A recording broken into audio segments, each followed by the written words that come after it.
નમસ્કાર મિત્રો, શિક્ષા એકેડમી ઓનલાઈનમાં આપ સૌનું હાર્દિક સ્વાગત છે. આજે આપણે ભારતીય બંધારણના એક એવા ટોપિક પર વાત કરવાના છીએ જે ટેટ-ટાટ જેવી કોઈ પણ સ્પર્ધાત્મક પરીક્ષા માટે સુપર ઇમ્પોર્ટન્ટ છે, અને એ છે આપણી મૂળભૂત ફરજો. ચાલો, આજે આ વિષયને એટલી સરળતાથી સમજીએ કે આમાંથી કોઈ પણ સવાલ પૂછાય તો તમારો માર્ક પાક્કો. અમારી આ ચેનલ પર અમારો એક જ ધ્યેય છે કે સ્પર્ધાત્મક પરીક્ષાઓની તૈયારી કરતા દરેક મિત્રને બેસ્ટ અને એકદમ સરળ ભાષામાં મટીરિયલ મળી રહે. અમે ઈચ્છીએ છીએ કે તમારી સફળતાની આ સફરમાં અમે તમારા સાથી અને માર્ગદર્શક બની શકીએ. જો આપ પણ આપણી તૈયારીને એક નવું લેવલ આપવા માંગતા હો તો અમારી સાથે ચોક્કસ જોડાઓ. બસ નીચે આપેલ સબસ્ક્રાઇબ બટન દબાવી દો, આ વિડીયોને લાઇક કરી દો અને તમારા જેવા જ બીજા મિત્રો સુધી પહોંચાડવા માટે શેર જરૂર કરજો. ચાલો સાથે મળીને શીખીએ અને આગળ વધીએ.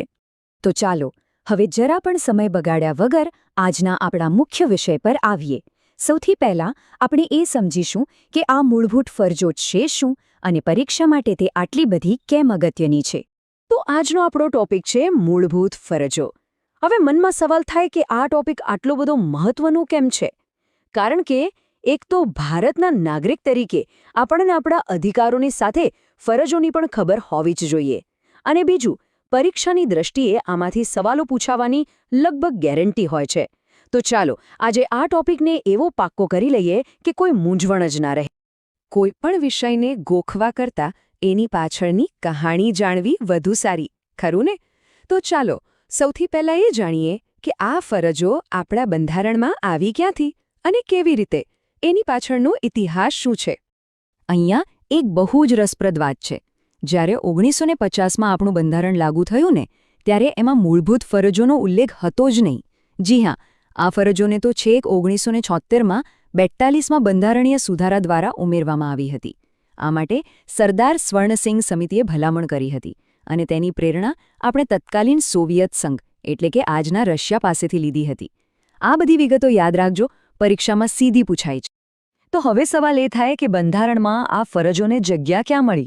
આના માટે બંધારણમાં એક નવો જ ભાગ 4ક અને એક નવો અનુચ્છેદ 51ક ઉમેરવામાં આવ્યો. પરીક્ષાનો આ ફેવરેટ સવાલ છે, મૂળભૂત ફરજો કયા ભાગમાં છે? ભાગ 4ક, અને કયા અનુચ્છેદમાં? 51ક. આ બરાબર મગજમાં ફિટ કરી લેજો. સારું, તો કુલ ફરજો છે કેટલી?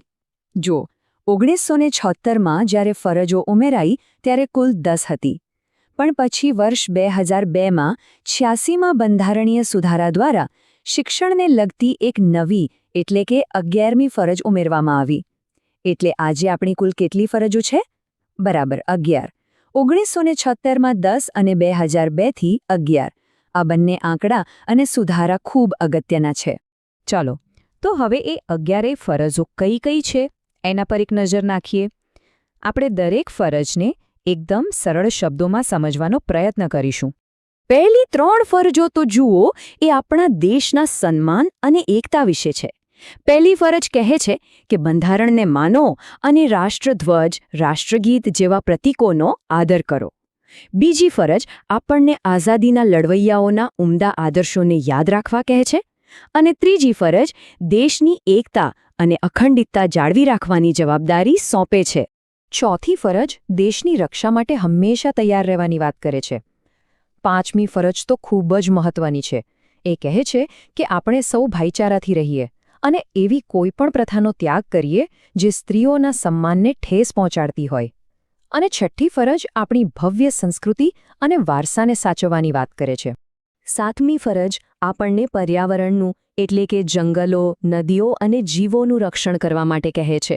આઠમી ફરજ વૈજ્ઞાનિક વિચારસરણી અને માનવતાવાદ અપનાવવા પર ભાર મૂકે છે. અને નવમી ફરજ, જે આજે બહુ જરૂરી છે, એ છે કે સરકારી મિલકતને નુકસાન ના પહોંચાડો અને હિંસાથી હંમેશા દૂર રહો. 10મી ફરજ આપણને સૌને પોતપોતાના ક્ષેત્રમાં શ્રેષ્ઠ બનવા માટે પ્રોત્સાહિત કરે છે, જેથી આપણો દેશ પણ આગળ વધે. અને છેલ્લી 11મી ફરજ, જે 2002માં ઉમેરાઈ, તે દરેક માતાપિતા કે વાલીને કહે છે કે તેઓ પોતાના 6 થી 14 વર્ષના બાળકને ભણાવવાની તક જરૂર પૂરી પાડે. આપણે ફરજો તો જોઈ લીધી, પણ એનું સ્વરૂપ કેવું છે, એની ખાસિયતો શું છે? ચાલો હવે એના પર નજર નાખીએ, કારણ કે અહીંથી જ પરીક્ષામાં અઘરા સવાલો બની શકે છે. આ ફરજોની સૌથી મોટી ખાસિયત એ છે કે તે બિનન્યાયિક છે. એનો સીધો મતલબ એ છે કે જો કોઈ આ ફરજો ન પાળે તો તમે એને કોર્ટમાં નથી લઈ જઈ શકતા. આ એક નૈતિક જવાબદારી છે, કાનૂની બંધન નહીં. બીજું, આ ફરજો ફક્ત અને ફક્ત ભારતીય નાગરિકો માટે જ છે, વિદેશીઓ માટે નહીં. અને ત્રીજું, આ એક પ્રકારની ગાઈડલાઈન છે જે આપણને સારા નાગરિક બનવા પ્રેરે છે. ઓકે, હવે આ સ્લાઇડ પર ખાસ ધ્યાન આપજો. આ સમજો કે આખા ટોપિકનો નિચોડ છે તમારી પરીક્ષા માટેની ચીટ શીટ. ચલો ફટાફટ રિવાઇઝ કરીએ. સમિતિ કઈ? સ્વર્ણસિંહ સમિતિ. સુધારા કયા? 42મો અને 86મો. કુલ ફરજો 11. સ્થાન કયું? ભાગ 4 ક અનુચ્છેદ 51 ક. પ્રેરણા ક્યાંથી? યુએસએસઆર. અને સ્વભાવ કેવો? બિનન્યાયિક. હા, પણ એક વાત ખાસ યાદ રાખજો, ભલે ફરજો બિનન્યાયિક હોય, પણ રાષ્ટ્રધ્વજ કે રાષ્ટ્રગીતનું અપમાન કરવા માટે અલગથી કાયદો છે અને એમાં સજા થઈ શકે છે. તો આ બધી માહિતી પછી આનું સાર શું નીકળે છે? ચાલો આખા વિષયને એકદમ ટૂંકમાં સમજી લઈએ અને જોઈએ કે અધિકાર અને ફરજ વચ્ચે શું સંબંધ છે. આ સ્લાઇડ બહુ જ સરસ વાત કહે છે. અધિકાર અને ફરજ એ એક જ સિક્કાની બે બાજુ જેવા છે. એક વગર બીજું અધૂરું છે.